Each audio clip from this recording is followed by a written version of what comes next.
Hey everyone, and welcome to our channel. Today we're talking about something super cool, terraforming. It's that awesome idea of taking a planet that's basically empty and making it livable, like Earth. Pretty ambitious, right? Well, maybe not impossible. Terraforming is like the biggest home improvement project ever. We're talking about turning a barren planet into a place where we can breathe the air, enjoy nice weather, and even grow our own food. Sounds like a sci-fi movie, but sometimes science fiction becomes science fact.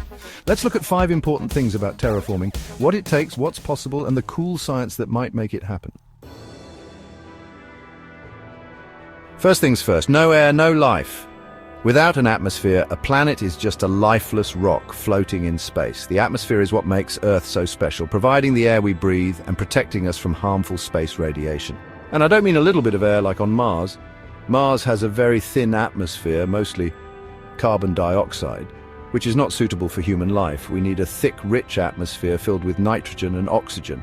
I mean a real atmosphere with lots of nitrogen and oxygen for us to breathe, just like we have on Earth. This atmosphere not only supports life, but also helps regulate the planet's temperature and the right air pressure so we don't, well, explode. The pressure of the atmosphere is crucial for keeping our bodies functioning properly. Without it, our blood would boil at body temperature. So, how do we give a planet a new atmosphere? This process is known as terraforming, and it's one of the most ambitious projects humanity could undertake. It involves altering the environment of an entire planet to make it habitable for humans. One idea is to find a planet with frozen gases underground. These gases, once released, could form the basis of a new atmosphere. Mars, for example, has large amounts of frozen carbon dioxide at its poles. Then we just need to warm it up. By increasing the temperature, we can turn these frozen gases into their gaseous state, releasing them into the atmosphere. Giant mirrors in space could focus sunlight on the ice, turning it into gas and releasing it into the atmosphere. These mirrors would act like giant magnifying glasses, concentrating the sun's energy on specific areas. It's like giving the planet a jump start. Once the process begins, it could potentially become self-sustaining, with the new atmosphere trapping heat and further warming the planet. Creating an atmosphere is one thing, but keeping it is another. The new atmosphere needs to be stable and long-lasting, which requires more than just releasing gases. That's where a magnetic field comes in. Earth's magnetic field is crucial for protecting our atmosphere from being stripped away by solar winds. Earth's magnetic field protects our atmosphere from the solar wind, which is like a constant stream of particles from the sun. Without this protection, the solar wind would gradually erode the atmosphere. Our new planet needs a strong magnetic field too, or the atmosphere will just blow away. This magnetic field could be generated by creating a dynamo effect in the planet's core, similar to what happens on Earth. It's like trying to fill a tire with a hole in it. No matter how much air you pump in, it will just escape unless the hole is patched, but there's more. The mix of gases is important too. The right balance of gases is essential for creating a stable and breathable atmosphere. Too much carbon dioxide and the planet gets super hot, like Venus. Venus has a thick atmosphere of carbon dioxide, which creates a runaway greenhouse effect, making the surface incredibly hot. Too little and it's a freezing wasteland. Without enough greenhouse gases, the planet would be too cold to support life, similar to the icy moons of the outer solar system. We need to find the right balance, like Goldilocks and her porridge, to make a planet that's just right for life. This balance is often referred to as the Goldilocks zone, where conditions are perfect for liquid water and life as we know it. We all know how important temperature is. It's a fundamental aspect of our daily lives, affecting everything from the weather we experience to the food we eat. But when it comes to finding a new home in the cosmos, temperature becomes even more critical. Too hot and we're toast. Imagine trying to survive in a place where the ground is so hot it could fry an egg in seconds, or where the air is so scorching that it feels like you're walking through an oven. Such extreme heat would make it impossible for us to live, let alone thrive. Too cold, and we're ice cubes. Picture a world where the temperatures are so frigid that everything is covered in a thick layer of ice, where the air is so cold it hurts to breathe, and where liquid water is a distant memory. In such an environment, survival would be a constant struggle against the elements. Finding a planet in the habitable zone, not too close or too far from its star, is a good start.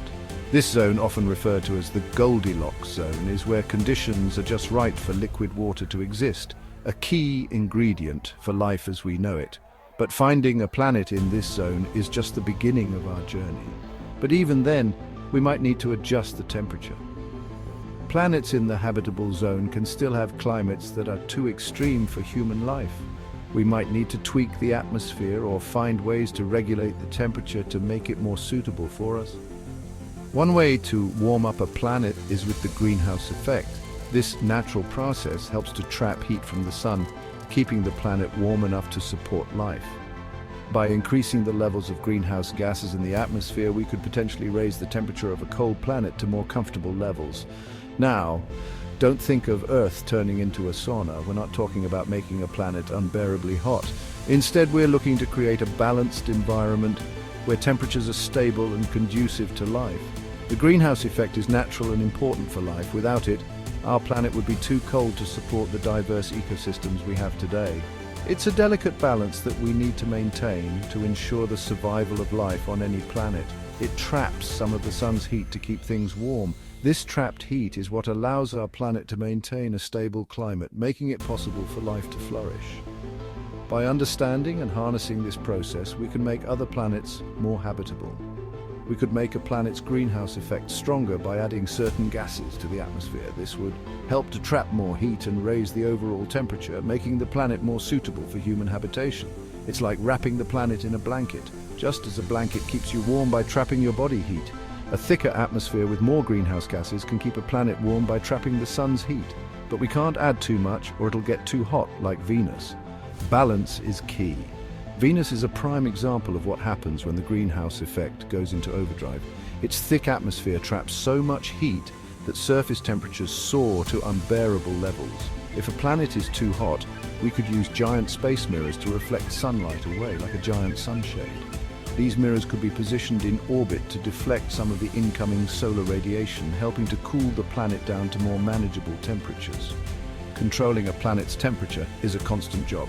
It's not a one-time fix, but an ongoing process that requires continuous monitoring and adjustments. Scientists would need to keep a close eye on the planet's climate and make necessary changes to maintain a stable environment.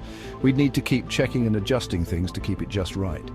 This means constantly analyzing data, tweaking atmospheric conditions, and ensuring that the planet remains within the optimal temperature range for human life. It's a delicate dance, but one that could open up new worlds for us to explore and inhabit.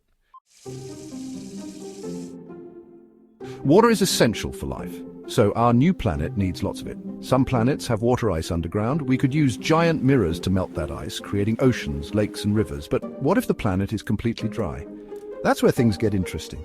Comets and asteroids flying around our solar system often have ice. We could redirect these icy rocks to crash into our dry planet, delivering water.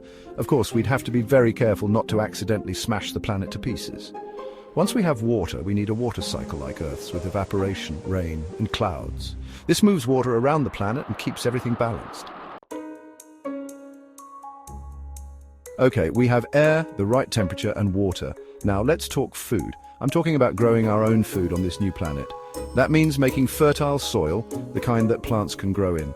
Turning rock into soil is a big job. It takes time and help from tiny friends. Microorganisms like bacteria and fungi. They break down rock and create nutrients for the soil. They're like tiny recyclers. We could also use earthworms, which help mix and enrich the soil, but there's more.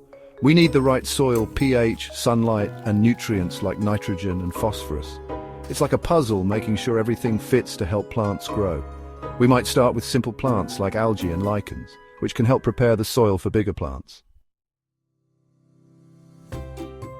We've talked about air, temperature, water, and soil. These are the fundamental building blocks of any habitable planet. Without them, life as we know it simply cannot exist. But having these elements in place is just the beginning of our journey. But terraforming isn't just about checking boxes. It's not a simple checklist where you tick off air, water, and soil and then call it a day. It's a complex, ongoing process that requires constant attention and adaptation. Scientists and engineers work tirelessly, conducting experiments and missions to understand how to create a sustainable environment. It's about creating a living ecosystem that can take care of itself. An ecosystem is a delicate balance of various life forms, each playing a crucial role. From the tiniest microorganisms to the largest mammals, every creature has a part to play in maintaining the health of the environment. We don't want to just build a house, we want to create a home. A house is merely a structure, but a home is a place where life can flourish. It's a sanctuary where every element works in harmony to support and nurture life. A home is a place where life can thrive. It's where plants can grow, animals can live, and humans can coexist peacefully. It's a place where the air is clean, the water is pure, and the soil is fertile. It's a place where every living being can find its niche and contribute to the overall health of the ecosystem. That means adding lots of different plants and animals, each with its own role to play. Biodiversity is key to a healthy ecosystem. The more variety we have, the more resilient the ecosystem will be. Different plants and animals interact in complex ways, creating a web of life that supports and sustains itself. From tiny bugs to big mammals, every creature has a role. Insects pollinate plants, which in turn provide food and shelter for other animals. Large mammals help to shape the landscape, creating habitats for smaller creatures. Each species, no matter how small, contributes to the overall health of the ecosystem. Each one plays a role in keeping the ecosystem healthy. Predators keep the population of herbivores in check, preventing overgrazing. Herbivores in turn help to spread seeds and fertilize the soil. It's a delicate balance, but one that is essential for the health of the ecosystem. We need animals that eat plants, like deer and rabbits, to help control plant growth and spread seeds. These herbivores play a crucial role in maintaining the balance of the ecosystem. Animals that eat other animals, like wolves and birds of prey, are equally important. They help to keep the population of herbivores in check, preventing overgrazing and ensuring that the ecosystem remains balanced. And things that break down dead stuff and put nutrients back into the soil, like fungi and worms, are essential for recycling nutrients. They break down dead plants and animals, returning valuable nutrients to the soil and ensuring that new life can grow. It's not just about how many different kinds of life there are, but how they all work together. The interactions between different species create a complex web of life that supports and sustains the ecosystem. But how they all work together is what truly matters. Each interaction, each relationship contributes to the overall health and stability of the ecosystem. It's a delicate balance, but one that is essential for the long-term sustainability of the planet. We need a complex web of life to make sure our new planet stays healthy for a long time. This web of life is what makes an ecosystem resilient and able to withstand changes and challenges. It's what ensures that the planet can support life for generations to come, and sustainability isn't just about the environment, it's about us too. We are a part of this ecosystem, and our actions have a direct impact on its health. We need to learn to live in harmony with our new planet, using its resources wisely, and ensuring that we don't disrupt the delicate balance of the ecosystem. We need to learn to live in balance with our new planet, using its resources wisely. This means adopting sustainable practices, reducing our impact on the environment, and working to protect and preserve the natural world. Only by living in harmony with our planet can we ensure a healthy, thriving ecosystem for future generations. So, those are 5 important things about terraforming. It's a huge job, and it would take a lot of resources, advanced technology, and hard work for many years. But just because something is hard doesn't mean we shouldn't dream big. Terraforming makes us think about big questions: life, our place in the universe, and how we treat our planet. Thanks for watching. If you like this video and want to learn more about space and science, subscribe and hit the notification bell. See you next time.